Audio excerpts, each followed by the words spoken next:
Alright, I'm Jean Scoglin, and today I'm going to be talking about my mother. This is for a speech class that I'm in, and we had to make up the audience. So right now you guys are kindergarten children, but then at the end I will relate to you as future lieutenants in the Army. It is a manuscript delivery, as you can see, but I'll try to make it as conversational as possible. Hello. I'm glad you all can make it here today. I'd like to thank you guys for opening up your classroom. We're in my mom's classroom right now. And we're here to toast the great life lessons that Mrs. Scoglin has instilled in all of us. She's impacted our lives in one way or another, and we're here to celebrate her accomplishments through her teaching ability. Her ability to teach in any scenario is a gift that we all have benefited from. Will we use the different experiences that we have learned in her kindergarten classroom as teachers? And being her child, I'm a 24/7 student of her, and I hope one day that we can all use these teaching abilities and use them in our own scenarios that we can. We're going to make 4 toasts to her today. 1 to raising animals in the classroom, 2 the field trips, the chores that Mrs. Scoglin has given us. So don't drink like a fish on the first one, and let's start. So animals aren't experienced in themselves, but by bringing them into the classroom, we have gotten the chance to see chicks and ducks hatch, and we watch grow in our own incubators. We've seen the miracle in birth, and once in a while we've seen death. We learned how to be excited and thrilled by the signs of new life, but also how to deal with the deaths of the chicks. We learned about the funerals, and there were many burying of goldfish and worms. We learned about where eggs come from and how our meat from our animals have been used to impact others. We were shown that eggs are either become baby chicks or the food on our table. So let's raise our glasses to the lessons learned by raising animals.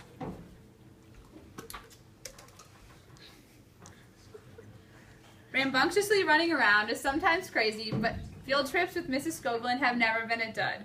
We all know that a learning experience is going around town and seeing the different local businesses in our own community. We were even able to meet some of the staff that could help us build local relationships. We went to see where our moms and dads worked, and we were able to learn what they really do. Salem was a small town, but we learned about the different holidays throughout it, like Arbor Day, going and seeing the trees and learning how to plant new things.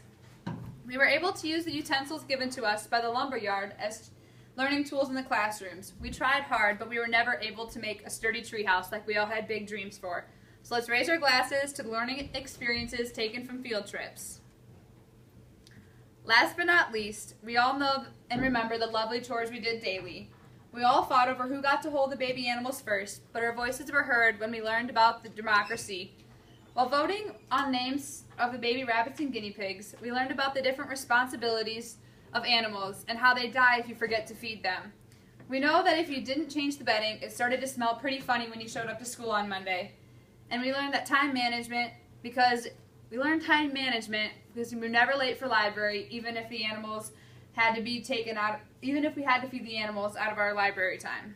We found a way to get everything done, and we made a schedule with pictures because we weren't very fluent in reading that back then.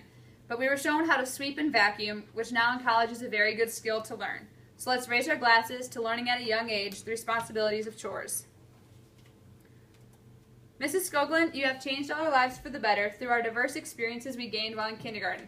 Thank you for all your hard work you put into our education and never giving up on us. So let's down our cups to the memory of Mrs. Scoglin and how she's taught us the valuable life skills through animals, field trips, and chores. Thank you, Mrs. Scoglin. So I want to relate this to being an officer in the Army because we need to be able to give our soldiers a very experiential learning opportunity so they can fully learn all the very valuable life skills we've given them through our time as lieutenants. Thank you. I